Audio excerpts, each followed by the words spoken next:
It's Bout Time with Rashawn's Bout Time Boxing, aka Mr. Trill 100 Mil. Y'all already know my spill. Thank you to every single one of y'all, man. Because I've been away for a while. I haven't put up any videos in months.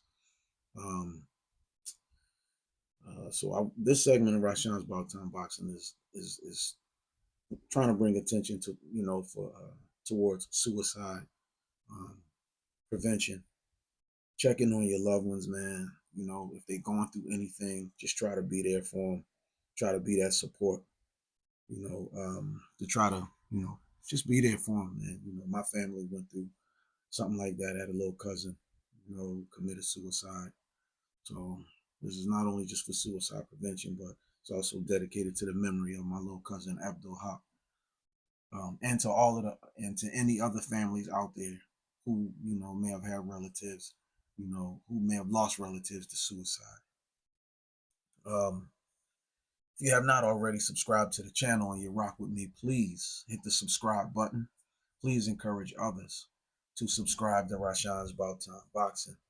I don't care, if y'all like the videos, share the videos, leave the comments, man. If y'all show y'all support by doing those things, I appreciate each and every one of y'all. If you want to donate to the channel, I appreciate that too. If you don't want to donate, I appreciate that too. So however y'all support my channel, I appreciate each and every one of y'all, and that's genuine from the heart. And we will have some Bout Time Boxing merch that'll be coming soon. So weighing in on this Brian Norman, Jaron Ennis situation, Brian Norman Sr., keep making it seem like that, or they're spinning this narrative that they're the ones who's trying to make this fight happen with Jaron Ennis.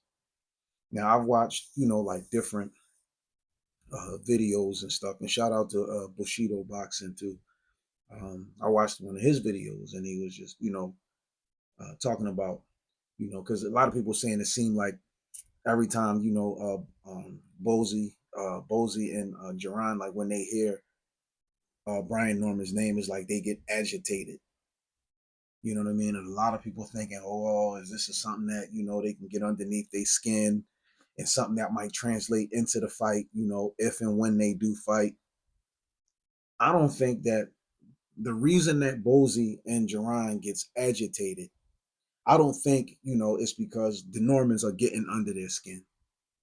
Because even Brian Norman's father was like, oh, well, Boots ain't never had nobody challenge him. He ain't never had nobody publicly call him out and go at him and this, that, and the third.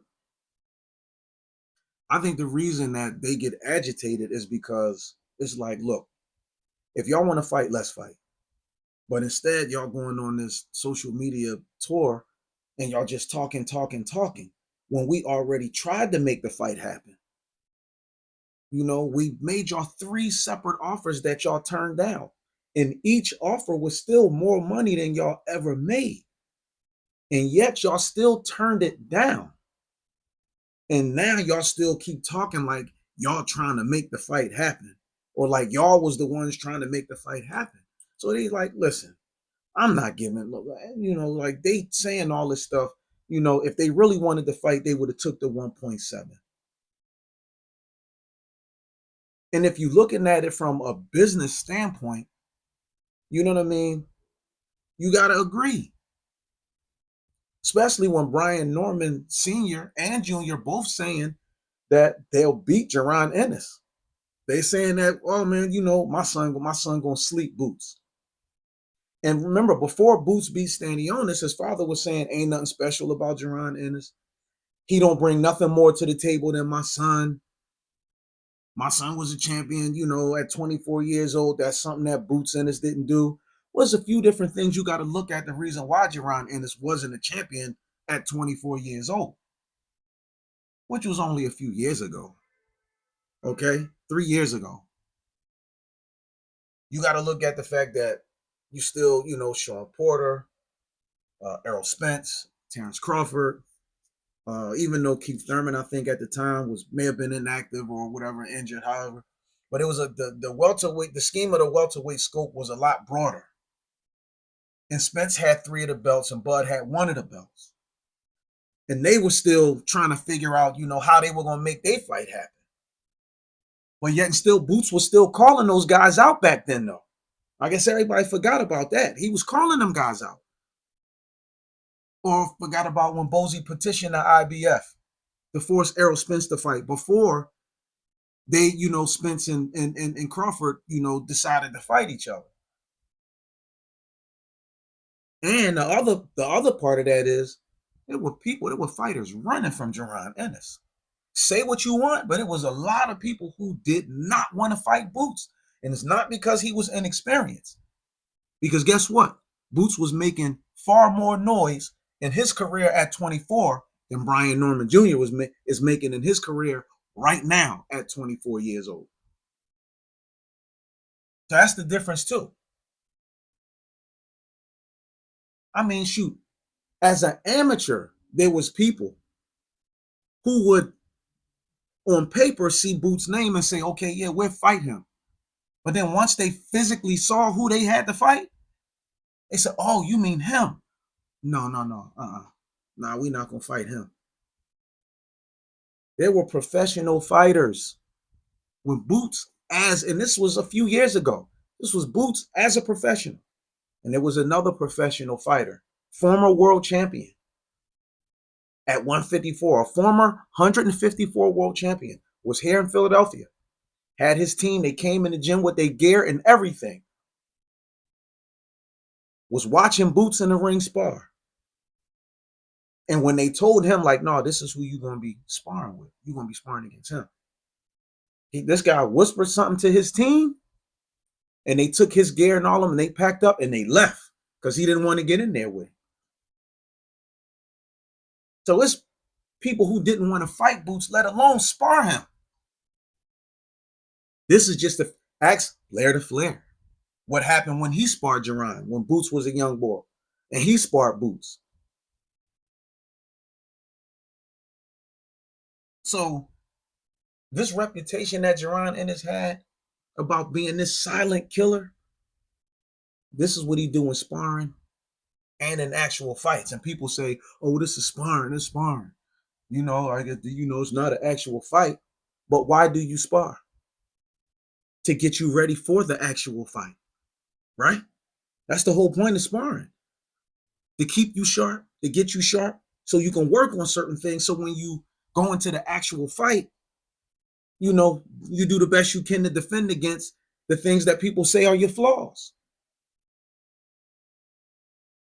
And shout out to, I don't know him personally, but shout out to, I think his name is Aaron J.Y.D. Peterson. Because Brian Norman's father, back in 2024, when they were going back and forth with the negotiations about the fight, and how they were saying that there wasn't no offers made, there's offers made, there's no offers made, they ain't offer us enough. And then they got into the whole sparring thing, and Bozy even did an interview. I don't know if it was YSM, shout out to YSM. But it might have been YSM or Fight Hype. I don't know. He did an interview with one of them. And he was saying, like, look, man, I got the text messages in my phone about, what he said about what my son did to his son when they sparred. He was like, but I don't like exposing people. I don't like putting people out there like that. He was like, but if he keep talking, I'm going to have to put it out there. And I recently saw an interview too that Brian Norman Jr. did with Ron Goodall on Fight Hype. I didn't like how Ron Goodall was trying to, what I mean? Like I just didn't, because when he interviewed Derek Cuevas, his thing was Derek Cuevas says that they cherry picked him so they wouldn't have to fight Jaron Ennis, and then you tell Brian Norman Jr. what Derek Cuevas said that y'all cherry picked him so y'all wouldn't have to fight Boots and all that kind of stuff. But they already had that fight with Derek Cuevas set up already. And that fight originally was supposed to be on Keyshawn Davis's undercard. Then he ended up fighting on Michaela Mayer's undercard and fought Derek Cuevas on there. But they already had that fight set up. But Brian Norman Senior tried to make it seem like that Boots and them had the Stanionis fight set up when they made them the offer, making it seem like they just made them the offer, knowing that they really wasn't trying to fight him because they had the Stanionis fight set up, which wasn't true. The Stanionis fight wasn't even set up yet. And when they talked about the sparring, Brian Norman's father was like, nah, this ain't happening. And even Greg Hackett, again, shout out to Greg Hackett, GHB TV. Greg Hackett even said, listen, man, when they sparred, man, look, he had to pull his son out of there or had to talk him into staying in the ring or something like that. And now I'm gonna play some audio from Aaron Peterson, you know, when he said he was there and he witnessed the sparring and saw that Brian Norman Jr. got hit with a body shot. And that it took him more than 10 seconds to get up. So if it was an actual fight, he would have lost. And before I play the audio, not to mention when he fought Derek Cuevas caught him with a left hook on the top of the head or somewhere, and it shook his legs. You've seen Boots get hit by Karen, by David Avanesian, and by Stanionis with shots. Did he ever appear to look shook? Did he ever appear to be hurt? And didn't Brian Norman Jr., I think, get dropped by Boca Chica, I think, when he fought that guy? And then, you know, this whole thing with, well, who did he fight? Who did Boots fight? Boots got bigger names on his resume than Brian Norman Jr. got on his resume.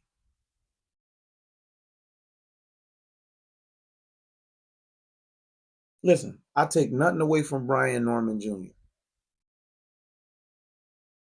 When Terrence Crawford vacated the other 3 welterweight belts, he was elevated to regular champion.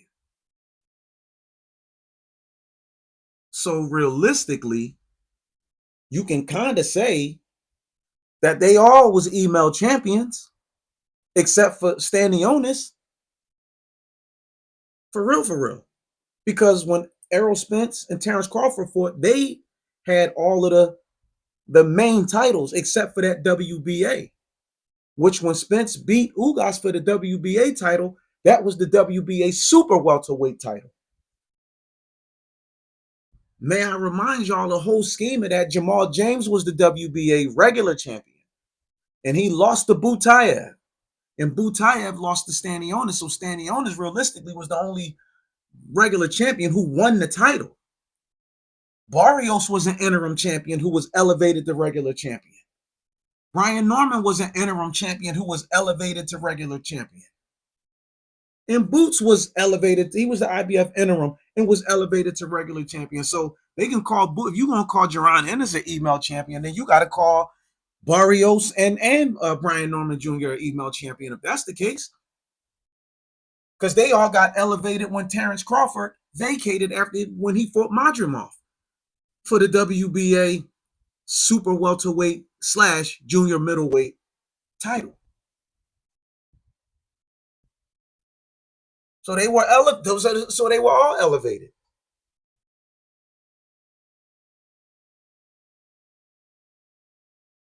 But for them to say that, the sparring didn't go that way, and then Bozy said he was trying not to expose them because he was like, look, man, I like the kid. He was like, I respect all fighters, man. Like, they all good. But realistically, and again, shout out to Bushido Boxing because he said, listen, I feel like Brian Norman Jr. is a step behind Jaron Ennis. And he is, especially when one get hit, you know what I'm saying? And his legs seem to shake. Now, mind you, remember, Brian Norman Sr. already said he had to retire because he had vertigo. So that has to do with your balance, your equilibrium. But every time his son get caught with a good shot, his legs seem to shake. So imagine if Boots catching with punches and bunches or catching with one shot and hurt him and don't give him time to recover and then hit him with a couple more shots. Y'all don't think that fight going to be over? Now, I'm going to play this audio from Aaron JYD Peterson, who was a witness to when Boots and Brian Norman Jr. spar. So let's get into it. I'm not going to underestimate Brian Norman. Him and Brian Norman sparred multiple times. It was never competitive. It was never close. It was never any of it. We're getting it from someone that was there. I'm sorry, go ahead. We're getting it from someone who was there. You saw them spar. Yes, I saw them spar. So even when they talked about the body shot thing, mind you, when the whole debacle of Brian Norman and his dad going on tour talking about, oh, boots, I'm just sitting there being quiet watching until they start crossing lines. Then I'm like, all right, now, I was there. When he put Brian Norman down, if this was a fight, it would have took way more than 10 seconds for him to get up. When he put him down that body shot, it would have taken way more than 10 seconds for him to get up. But let's pretend that the body shot never happened. The spar was never close, and none of them. That fight, mark my words, does not go past 5. And I'm being generous. Bet the house?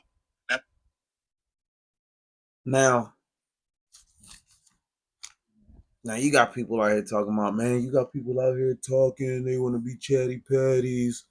They, talking about what's going on in sparring, but at the same time, same people saying that everybody want to be chatty patties and talking about they want to see the video just because they are a boxing connoisseur, so to speak, or whatever. Now you want to see it, you know what I mean? So you can verify, what JYD just said. He said he was there. Now a lot of people saying that the guy do JYD, clout chasing and all that. I don't. He's just hearing one side. He hearing Brian Norman and them talking because he just said, when they talking boots, I'm just letting them talk till they start crossing lines. So now I'm going to tell what really happened because I was there. So I'm going to tell what really happened. So he's telling what actually happened. He was there. Now who's going to say he wasn't? You didn't hear Brian Norman Jr. or his father come out and try to debunk what he said about the sparring and the body shot. Now, okay, granted, Brian Norman Jr. was younger. But at the same time, y'all bragging about him being a champion at 24, something that Boots didn't accomplish. He's being younger. Boots is 27 years old. Only 3 years older than him. But y'all bragging about him being a world champion at 24, something that Boots didn't accomplish. Yeah. Well, guess what? At least when Boots was 24, he was in the talk with Terrence Crawford, Errol Spence, the Keith Thurmans, the Sean Porters, and all of them. When Boots was 24, nobody didn't even know who Brian Norman Jr. was. You didn't even really hear no talk about him. In no circles. And me personally, I hope that the fight happens sometime this year in 2025 so that it can be done and over with. And listen, like I said, Rashawn's Bout Time Boxing, we try to keep everything on a level. And I'm not saying because Brian Norman Jr. put on a good performance against Derek Cuevas, but he was supposed to. Because if he didn't look good defeating Derek Cuevas, why would anybody want to see him in the ring against Jaron Ennis if he didn't look good beating Derek Cuevas? Lower level opposition. Derek Cuevas is not a B+, A-, or B level fighter. So if he didn't look good beating him, you see what I'm saying? And then they talking about why did Jaron Ennis? Well, he offered he had to give up some of his money to STANIONS, for them to fight. But here's the thing: STANIONS got a bigger name, even though he only got 15 fights or 16 fights now. But STANIONS got a bigger name than Brian Norman Jr. And STANIONS got a bigger following. That man got a whole country behind him. Brian Norman Jr. never even headlined in his hometown. Top Rank has never even set up a fight for this kid to headline in his hometown. Because they know he's not going to sell. He hasn't headlined anywhere, let alone in his hometown.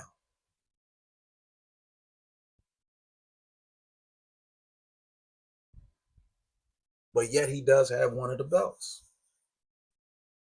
So, a word to Brian Norman Sr., Jr., if y'all want to turn this into a bigger money fight, I mean, I would love to see them fight Barrios and then get that belt. Because I think between Boots and Brian Norman Jr., I think Barrios would rather fight Brian Norman, even though I believe Brian Norman Jr., I think he would stop Barrios or knock him out. There's no question about that. I would, he would definitely stop Barrios and knock him out. But if not, okay, they saying all roads to undisputed lead to them. Well, Barrios has a belt too. And if Barrios chooses not to fight either one of y'all, I mean, at some point he'll probably get stripped of the belt or whatever. Or he would just pull a Gary Russell Jr., just stick the fight in his mandatories, even though he is yet to do that because Abel Ramos wasn't a mandatory for him. But he'll probably just stick the fight in his mandatories and, you know what I mean? And, to keep avoiding them.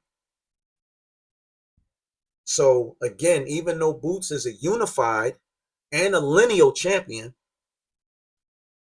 they still feel like that they hold a lot of the weight, but which y'all really don't. Y'all not in a position to ask for more than what they are offering y'all.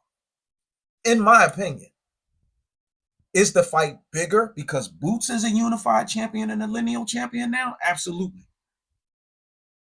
It's not a bigger fight because Brian Norman Jr. has a belt, but his father feel like, well, we a champion too. We got a belt too. And before Boots beat STANIONS, that was Brian Norman's father. That was their claim. Boots don't bring nothing no different than my son. He got a belt, we got a belt. He don't bring nothing more no different to the table than my son. Well, now the scale is tilted in Boots' favor. He's the lineal Ring Magazine champion, WBA, IBF, unified champion.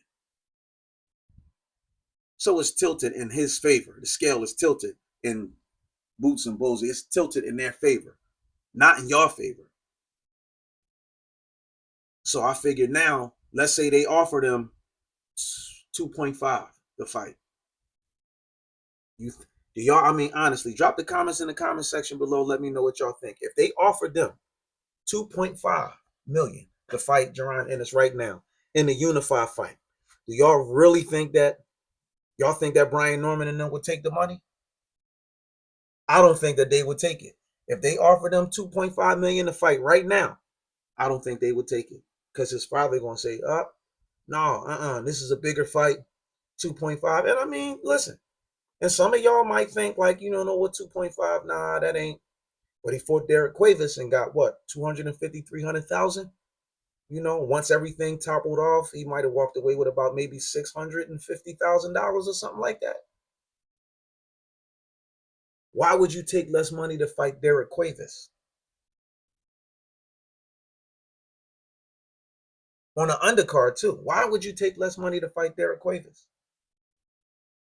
And if the first offer that Boots and them made was 750,000, and y'all turned that down, but y'all saying that I know my son could beat Boots, and my son to knock him, my son is, my son to beat him.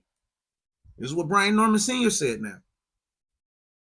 So if you're confident in your son, and if your son is confident that y'all can beat Boots, and I'm not talking about the 750,000. I don't blame y'all for turning that down. This, his legacy, titles involved. I get that. And this would have been a unification fight. But if they offered y'all 1.7 million and you hadn't even made $1 million in your last 2 or 3 fights combined, why not fight Boots for the 1.7? Beat him if y'all claim y'all can beat him, right? Now you a unified champion, and now you can write your own ticket. And that'll give you the right to be able to say, on my next fight, this is how much money we want. Now, the talk is that Top Rank and Bob Arum, I don't know who's involved, his son, Todd DeBuff and those guys, they're saying that, I guess that they're interested in making a fight. I hope that they can make the fight this year. And it's cool if they, if they can make the fight happen this year. It don't gotta be in Philly. It don't gotta be in Atlantic City. Fight can be in California, Staples Center, if they can, do it, or T-Mobile Arena, or it can be the MGM, Las Vegas. They could be out there. I ain't got no problem. I chill at the crib and watch it. But if you feel like that you're confident that you can beat him, why not take the 1.7? Beat the man, then you can write your own ticket. So obviously y'all wasn't that confident that y'all could beat him. And y'all figured if we're gonna lose, we gotta have, at least a little bit more money. But I think the 1.7 at that particular time was fair. Now 1.7 to fight in this fight now, yeah, I'll give y'all that. Nah. Y'all didn't take it for that one. For that, which would have been the first unified fight. Y'all didn't take it for that. So I know y'all not gonna accept it for this one. And if they offered y'all 2.5 or 3 million, would y'all take that? Because you're gonna keep taking other fights with this Japanese guy or people who y'all think is lesser opponents and run the risk of possibly losing your belt. Then if you lose your belt, you know what I'm saying? So, I don't know. Me personally, like, we're gonna see how this whole thing shapes out. I really don't. They say that Brian Norman, they say they want to fight. But I think the frustration with Boozy and Jaron is because they haven't fought them yet. And it's like, listen, man, I don't want to keep talking about these guys. I don't want to keep mentioning their names. Because if they really wanted to fight us, they would have took the 1.7 when we offered it to them. They would have took that. And I don't know why Brian Norman's father felt like that, they could get 2 point something or whatever, 2 million or 2 point, whatever it was they thought, they were trying to get for that first go around. But I think that personally, because they already had the Derek Cuevas fight lined up, they had no intentions on fighting Boots. They just figured they would just bring up his name and mention the whole sparring thing together and, kick it off with all that stuff to get, to just draw some attention. So people say, well, who is this Brian Norman guy that they talking about? Because realistically, a lot of people really didn't know who Brian Norman Jr. was. And y'all tell me, when Boots was 24 years old, 23 years old, y'all knew who Brian Norman Jr. was? Come on now. I'm not saying he wasn't around. I'm just saying, a lot of people didn't know. So I guess we're going to see how this thing, how this, fight happens. Some people say it may happen this year. Some people say it may happen early 2026. Me personally, I would love to see the fight happen early this year. Hopefully, maybe late summer, maybe early fall of 2025. I would love to see that fight happen with Jaron Ennis and Brian Norman Jr. so that all the talk can be, put to bed. And I wonder, would there be a rematch clause in the contract? Because, like I said, I'm not just saying. Like I said, I don't take nothing away from Brian Norman Jr., his father, what they've accomplished. I don't take nothing away from them. I don't. But I'm telling y'all right now, it's no way Brian Norman Jr. beats Jaron Ennis. And I do believe Jaron Ennis stops him inside 8 rounds. So y'all drop the comments in the comment section below and let me know how y'all feel about this whole Brian Norman Jr., Jaron Boots Ennis situation. I guess the saga continues.